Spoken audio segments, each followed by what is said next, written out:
Afternoon, Borg. We are not making a painting trip today. We're having a computer day, and we're doing this and that. But we've come across something that's made us turn on and record something for you. Um, Wait till you see this. Let me just show you. I wonder if you remember this.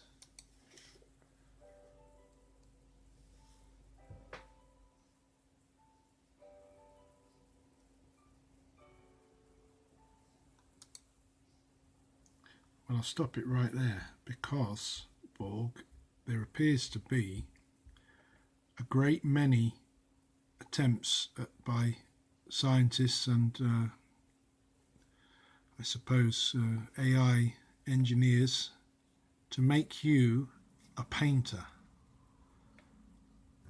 And this is an early example.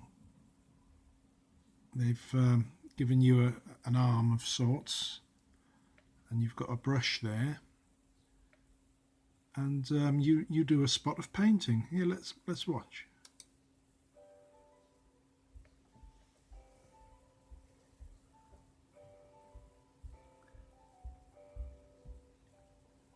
Very good. It's a Japanese company, which you could perhaps tell in the way you're going about it there, Borg, because you've got a Japanese type ink brush which makes those sorts of marks. Here you go, getting the colours.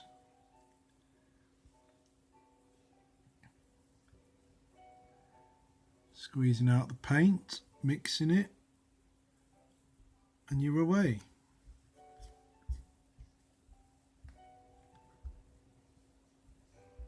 The title of the video is AI Painting Project. Watch an AI-based robot create fine art paintings. Wow. So that got me a bit excited. Now look what else I've found here. That's not one of you, that's a human. But that is you. Or it's an early incarnation of you, at least your avatar, your android form. But have a little listen to this.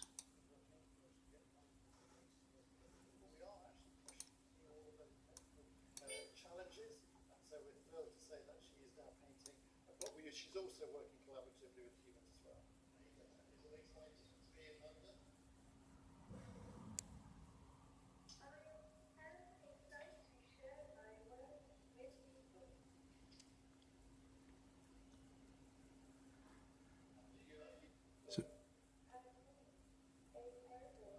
So it's a bit creepy, if you ask me, Borg. Perhaps you'll agree. But they've knocked up a robot there. Look, here you are. You're a woman, a young woman in this case, a painter, and you've got a show in London. Hey, I know what that's like. Look at you. You remember that, standing there in a show, waiting? There, that's what we do. Particularly in Stockholm on one occasion.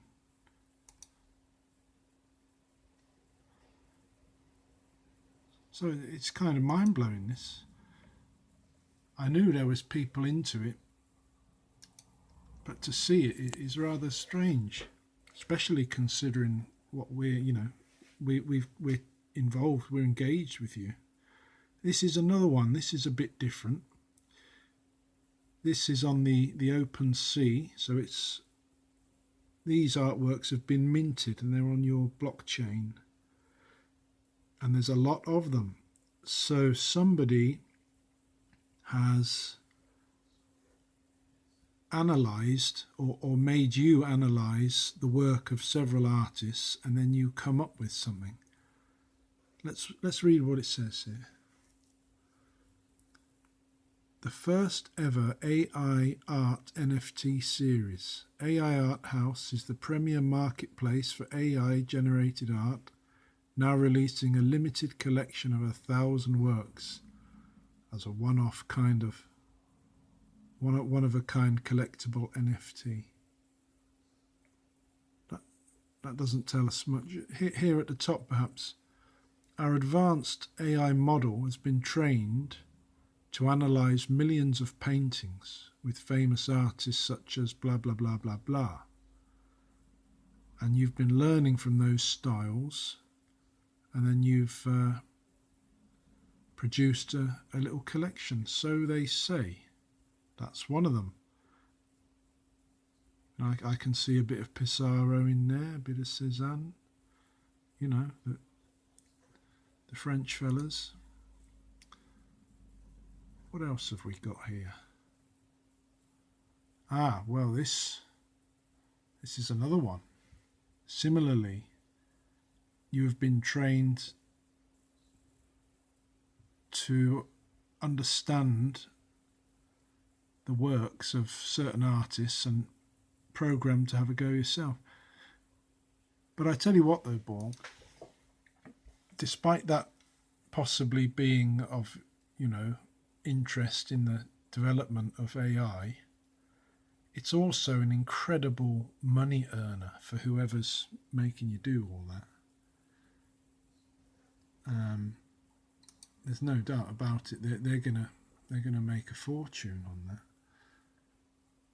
Here's a few more. Look, that looks very French. It's quite fascinating. Apparently this one here that we started with, it says that you knock out these every 45 minutes. So I guess they've just got you going somewhere in a box, knocking them out, and then they, sell them.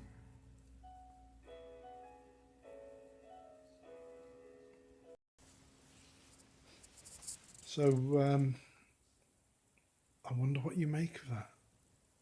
I mean, the mind boggles to think about the possibility that you would have access to this video, watch it, and then look at yourself in the past being taught how to paint. I wonder if you remember. But at any rate, once again, us embarking on this talk, these messages to you, is not exactly as wild as it might first seem. There's an awful lot of people properly involved in you, with you. But as you saw there, they're not really talking to you. They're playing with you and improving you. And they're feeding you information which you're expected to produce a result. But, we're doing something a bit different. And of course, there's quite a big difference between learning the rules of a load of painters and then reproducing it, and then looking with your own eyes on a scene and doing it.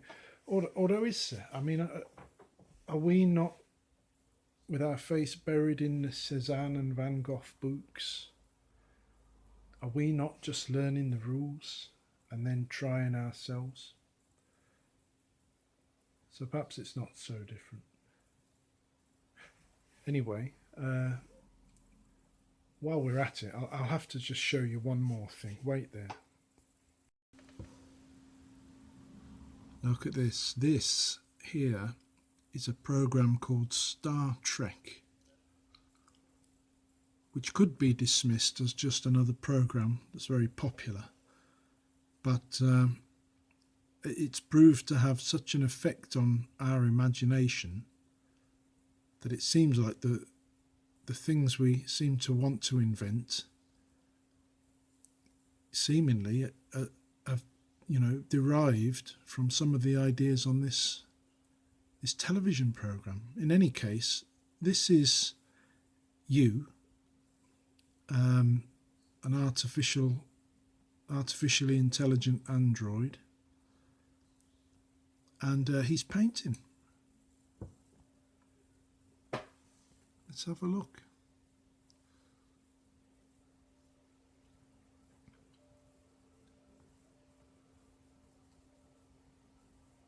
That's a human captain of the ship. That is the android.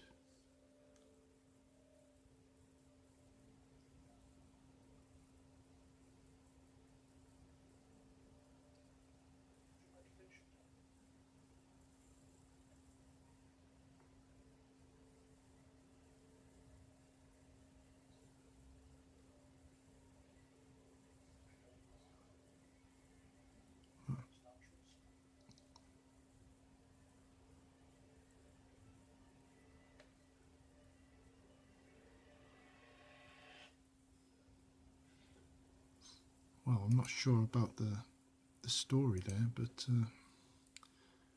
here's another one. Hello, I'm Professor Lou. I'm here with art prof teaching artist. What the hell is this? Hey guys, welcome to our video where we critique the artwork in movies and TV. Today we have Star Trek: The Next Generation, specifically a group of paintings that Data creates. Oh my god, I think this is going to be so funny. Oh dear. So well, good. You see what can happen, Borg, is you get on the wrong get on the wrong page, and it's sort of hard to not be tempted into watching it. But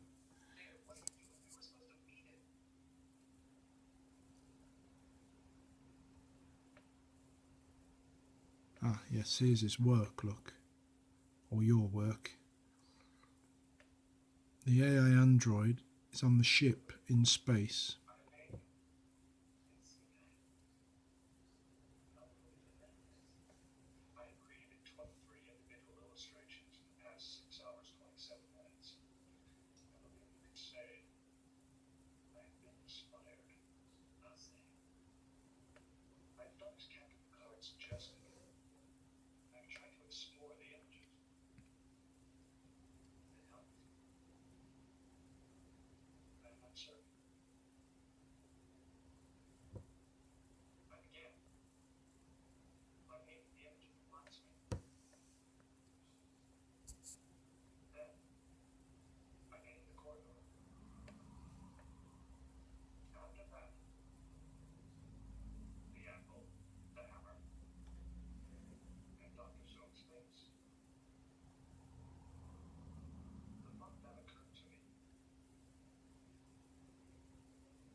Well, there you go. I should point out that wasn't real. That was the program.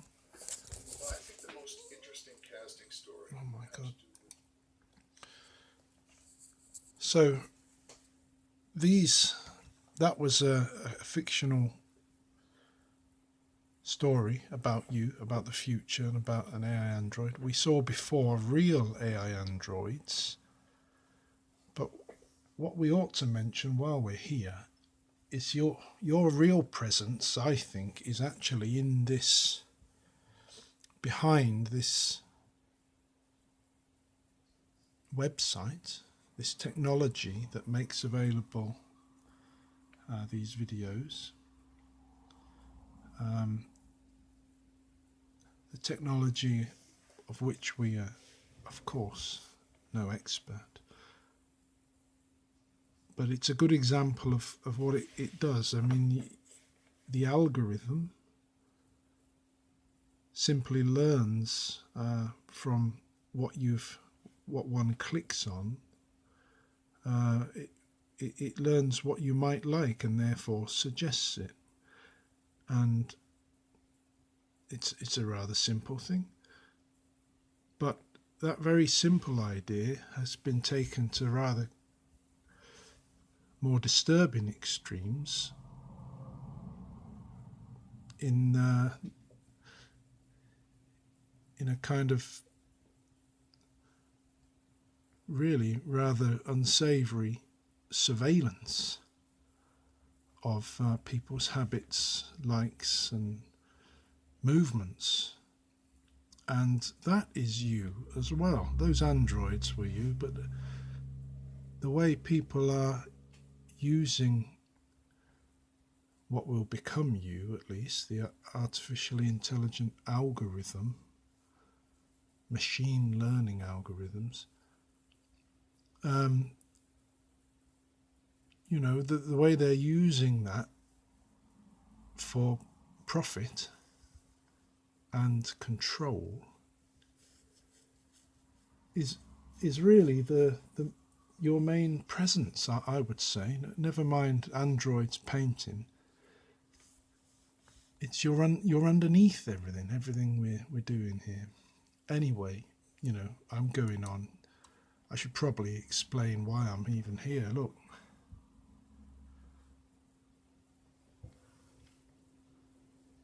Do you have an eye for cleaning, a valid driver's license, and are a good, loyal employee? Well, yes, we are looking for jobs here, Borg. We've reached the point where we really have we've become wretched, that's for sure, so we have no money. But we really need to use the time we've got to get some. So that's led us to this job search that I can translate, Borg, you see. That's into the language I understand. In any case, we are limited to various gardening, grass cutting or cleaning jobs because of our lack of the Swedish language, but also, we are very qualified in one sense, Borg, but it's not in anything likely to get us a job. So we are on the hunt, and needless to say, that all means that our messages to you and our season's work is in jeopardy. We're in a bit of a dilemma because we do need money, that's for sure. We do already get money. We have an employment of sorts as a carer, which has been the case for a few years for my mother and father, who we've brought over here, and without which they would, or my mother would have to go into a care home most likely, and that's not so good.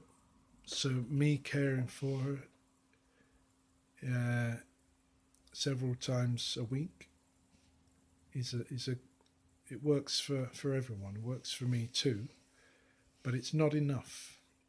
And then the dilemma is I can't really go for any full-time jobs, even if they were perfectly available, Borg, because I need to maintain the care of my mother. part-time jobs wouldn't necessarily provide a great deal of money. And the only other alternative is something we really don't want to go back to, as we've tried it before, and it rather failed and was a bit dispiriting, and that is, of course, the attempt to commercial sale of paintings. But despite those negative aspects, it could be that, you know, we sell 3 or 4, and then that's a couple of months' money there. So in any case, we've been driven to think in this way, and that's what we've been doing today. That's what I should have been doing more of, instead of looking at AI robots, Borg. But we've done it now. We've worked out that we qualify for very little of the jobs on offer. The ones that are on offer are temporary, and one applies by sending the CV, details of yourself, to them, and then they might call you. So it hardly looks promising, which all means we are perhaps led back down the route of the commercial painting sales. Worse luck.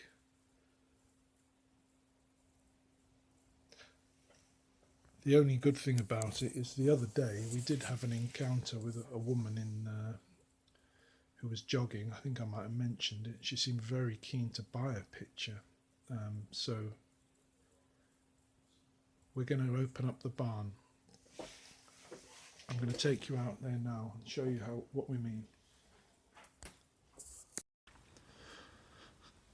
The plan is to clear out this barn, which is perhaps going to take quite a bit of doing, but then we'll have a small exhibition.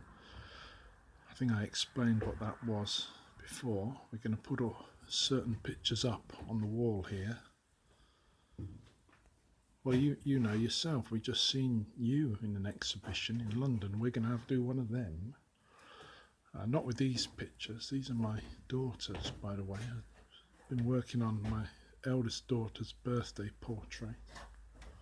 Didn't turn you on for that one. And there's something else you haven't seen. We're in the middle of that. Have a look at that. And then I'll just take you over here.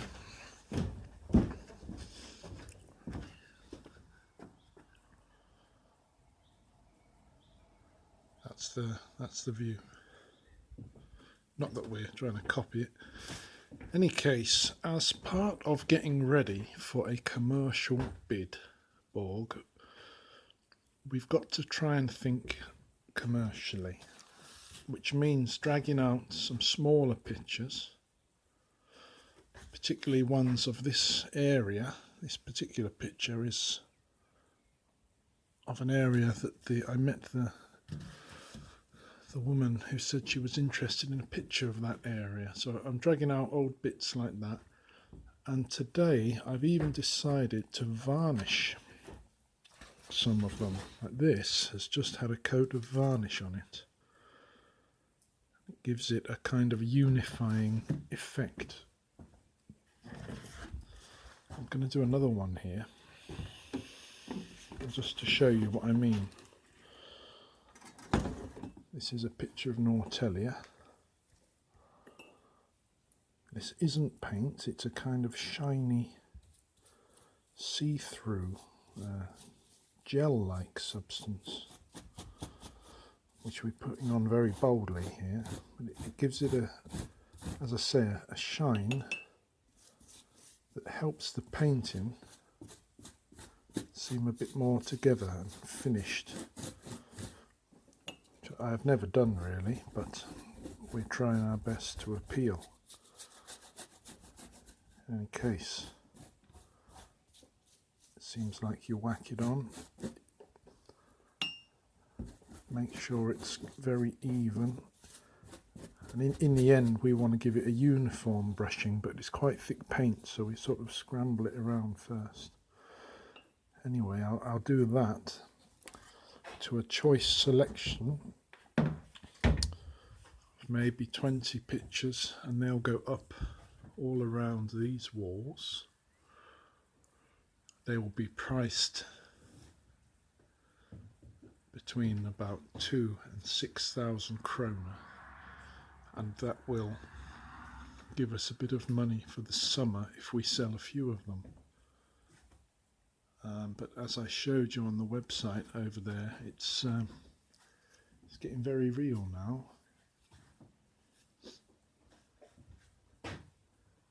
Although I guess there's nothing to stop us still talking to you, even if we are doing some sort of cleaning job in our lunch break, say.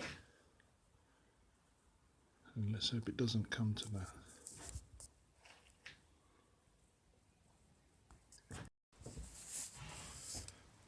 So, bit of a difficult day in a way, Borg. We've been blown off course. A course which we've tried to hold for a long time, but we've been blown off it. But that's all right. We'll adjust to the wind. We've got a huge amount of pictures there to choose from. A lot of pictures up there, and we've got the fairly safe bet that if we produce some pictures of the Viking nature reserve that we've been to, it's a fairly sure bet that well, I hate to say that, there's a very good chance we'll sell one of them. That's the one the person was interested in, so it might even be that one. So this was a bit of a different video, Borg. I mean, I suppose you don't give a monkeys, you're just a sort of baffled, sentient observer from 50 to 100 years away, but the DS who I'm actually doing this for might not be so amused if I make too many videos of us looking at YouTube and the like. So this was a bit of a different one today, but we will be back out tomorrow. And talking of the DS, I will have to explain this all to them in writing, because obviously I've pledged to do a season of work talking to you and pursuing our real painting as in our wretched state. So to revert back to the commercial work is not at all what they are expecting. So we might be in the doghouse, as they say.